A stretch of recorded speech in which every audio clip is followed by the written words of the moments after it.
The world is changing at a momentous pace.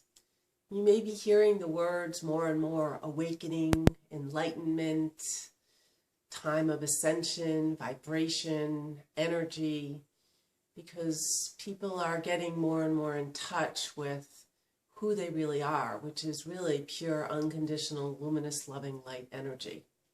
We all play a role in the creating of the world that we want to live in. We're all significant, and my intention with these videos and these newsletters is to share my perspective, to share something that might feel a little bit outside the box or on the periphery and bring it into the mainstream. So I invite you to take what you like and leave the rest. This month, Light Logic, which is my version of contribution, states that there are an infinite number of ways to view or perceive or see a particular event, situation, or interaction. And our own personal power is beholden to each and every single one of us. And that we each can create and deliberately design our own earthly expression. We each have that choice and that free will. And that's a really beautiful thing. I want to talk this month about something that's very dear to my heart, in the sense that I have a lot of experience with it. And the topic is responsibility versus the ability to respond. They're very, very different. And when I talk about responsibility, I mean responsibility for another individual. Because I have sort of lived my life along those lines for many, many, many years, feeling a sense of over-responsibility for another person's feelings.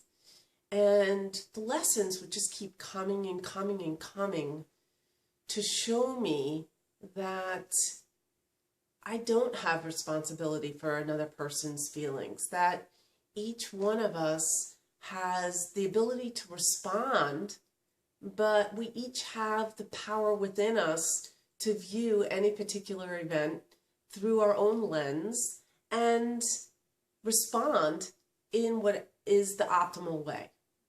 So when I lived along the lines of feeling responsibility for another person's feelings, it really was kind of like a sense of control in order for me to feel safe in the world. And once I relinquished that, and the lessons keep coming, it's not as if, we arrive, because we are eternally expansive beings, and we get lessons that are of a more intricate nature as time goes on, because we're ready for that. It's yet another opportunity to expand and feel ourselves even more viscerally at a higher vibrational level, meaning more in alignment with the love source that we really are. So let me give you an example. Let's say you're in university and there's a professor that gives a test. And the next day he hands out the tests and all of the students receive their test score. And then after they receive it, he states that he is going to disregard that test and give another test the next day.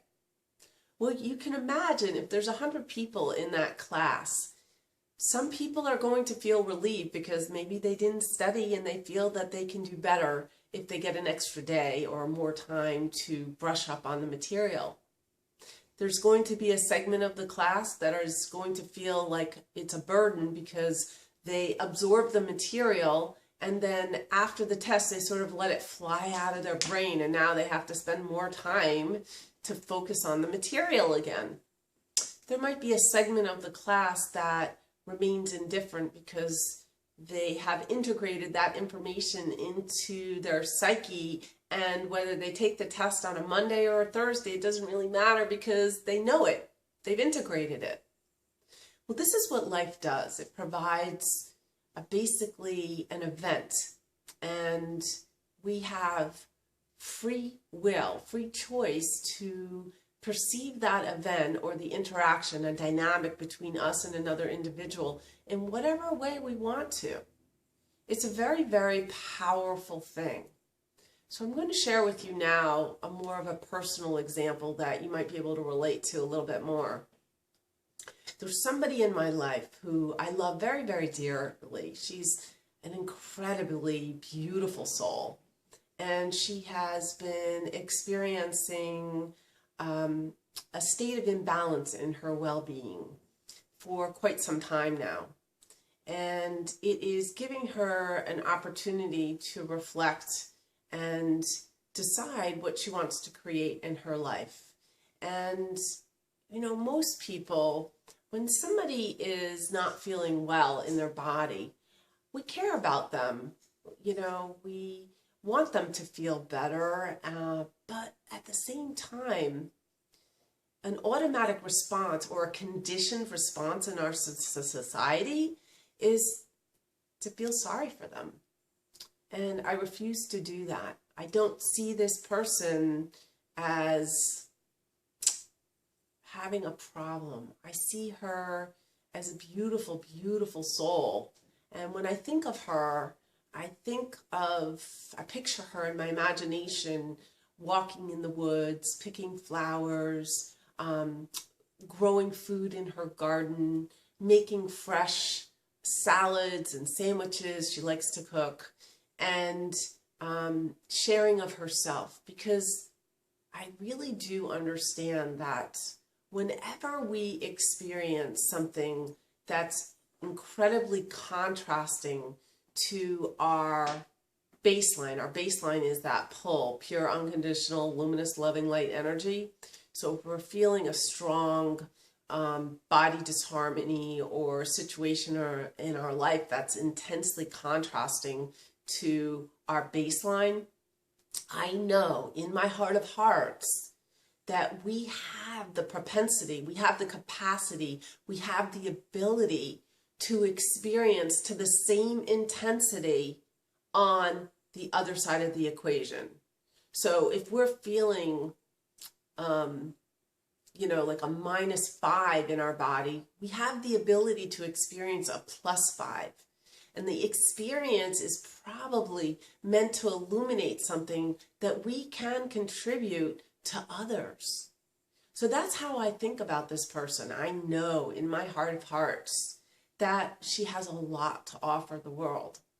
And when I share this perspective with my other family members, it makes them feel better. And it helps to illuminate that we can't worry and love in the same moment.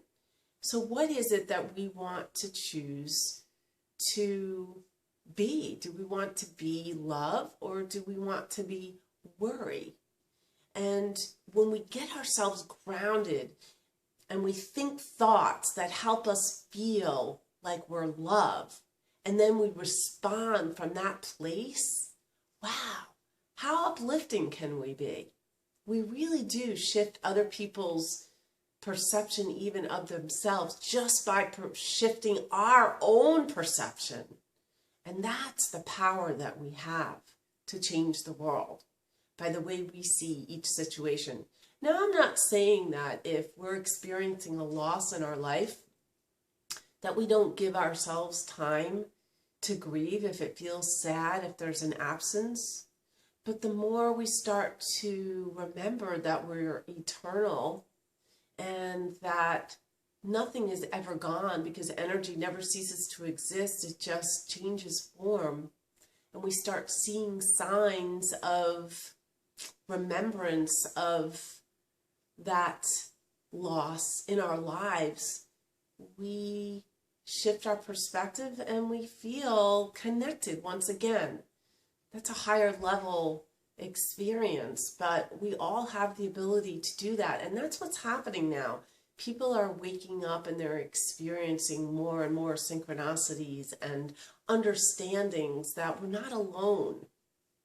When I feel a responsibility for, I am robbing myself of that uplifting experience. When I realize that I have the ability simply to respond, then I am giving myself back that power. The only thing I realize that I am responsible for is my own thoughts, my own feelings, my own behavior.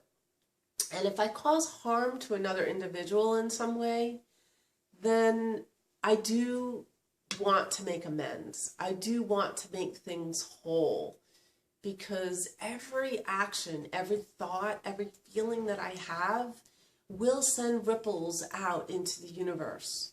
So everything I just shared, there's a piece of that which you kind of need to buy into, that you are energy and that your thoughts and your feelings do matter.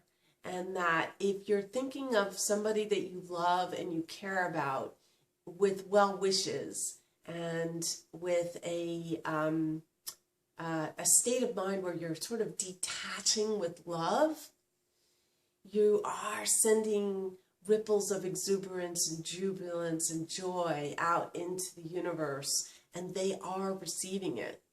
And you might want to just think about one other thing, how they have those studies where people are prayed for and they don't even know that they're being prayed for, and their T cell count goes up. We are really all connected. Separation is an illusion, and we are sort of putting little tears in that veil. Every time we think about the fact that we have the ability to respond and we actively choose how it is we want to respond, even in our mind, then we know that we are helping to shift the aggregate of the whole. We are all quite significant, and we do contribute to the mass consciousness of the world. And I thank you for all that you do, and I hope you enjoyed the video. Thank you.